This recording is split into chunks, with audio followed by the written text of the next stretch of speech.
BJP పరిలోకి దిగడంతో ఆసక్తికరంగా మారిన హైదరాబాద్ స్థానిక సంస్థల ఎమ్మెల్సీ ఎన్నిక ఓటింగ్ ముగిసింది.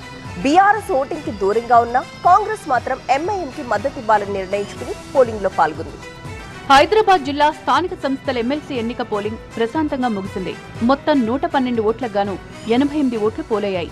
81 మంది కార్పొరేటర్లలో 66 మంది కార్పొరేటర్లు ఓటు హక్కు వినియోగించుకున్నారు. అటు 31 మంది ఎక్స్ అఫీషియో సభ్యుల్లో 22 మంది ఓటు వేశారు. బీఆర్ఎస్ ఓటింగ్ కు దూరంగా ఉండగా బీజేపీ, ఎంఐఎం, కాంగ్రెస్ సభ్యులు ఓటు హక్కు వినియోగించుకున్నారు. ఆయా పార్టీలకు చెందిన కార్పొరేటర్లు, ఎక్స్ అఫీషియో సభ్యులంతా ఓటు వేశారు. బీజేపీ ఎంపీలు కిషన్ రెడ్డి, ఈటెల రాజేందర్, లక్ష్మణ్, కొండా విశ్వేశ్వరరెడ్డి, ఎంఐఎం అధినేత ఎంపీ అసదుద్దీన్, రాజ్యసభ సభ్యుడు అనిల్ కుమార్ యాదవ్, ఎమ్మెల్యేలు రాజాసింగ్, దానం నాగేందర్, ఎమ్మెల్సీ కోదండరాం సహా పలువురు నేతలు తమ ఓటు హక్కు వినియోగించుకున్నారు. పోలింగ్ నేపథ్యంలో పోలీసులు భారీ బందోబస్తు ఏర్పాట్లు చేశారు. ఈ నెల 25న ఉదయం 8 గంటలకు జీహెచ్ఎంసీ ప్రధాన కార్యాలయంలో ఓట్ల లెక్కింపు ప్రక్రియ జరుగుతుంది.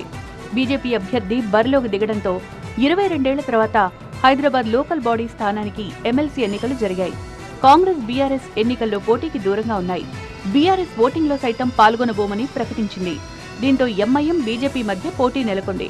అయితే తమకు అంశాల వారీగా మద్దతిస్తున్న ఎంఐఎంకు ఈ ఎన్నికల్లో మద్దతివ్వాలని కాంగ్రెస్ నిర్ణయించింది. ఈ ఎన్నికలో కాంగ్రెస్, బీఆర్ఎస్ నాటకాలు బయటపడ్డాయని బీజేపీ ఆరోపించింది.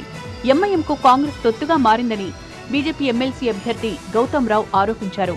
కొన్ని కాంగ్రెస్ ఓట్లు తమకు పడ్డాయన్నారు. ఈ ఎన్నికల్లో తమ పార్టీ గెలుస్తుందని ధీమా వ్యక్తం చేశారు. ఒకటి ఎంఐఎం, తర్వాత ఈ మధ్యన ఉన్నటువంటిది భారతీయ జనతా పార్టీ, బీఆర్ఎస్, కాంగ్రెస్ లేదు. కాబట్టి కాంగ్రెస్, బీఆర్ఎస్ పార్టీ వాళ్ళు నిర్ణయం తీసుకున్నప్పటికీ కూడా, వాళ్ళ స్వార్థం కొరకు, వాళ్ళ నాయకత్వం, వాళ్ళ కుటుంబ పాలన కొరకు తీసుకున్నప్పటికీ కూడా, అక్కడ ఉన్నటువంటి ప్రజాప్రతినిధులు, హైదరాబాద్ గురించి ఆలోచించేటువంటి ప్రజాప్రతినిధులు, రేపు వాళ్ళ ప్రజల దగ్గర పోయేటువంటి ప్రజాప్రతినిధులు, వాళ్ళు ఈ యొక్క నిర్ణయాన్ని తప్పకుండా ఎంఐఎం ఓడగొట్టడానికి తీసుకుంటారని చెప్పి నేను భావిస్తాను. ఈ ఎన్నికల్లో గెలుపు కష్టమని తెలిసినా బరిలో నిలిచింది బీజేపీ. దీంతో ఫలితాల తర్వాత ఆ పార్టీ ఎవరిని టార్గెట్ చేసుకుంటుందన్నది ఆసక్తికరంగా మారింది.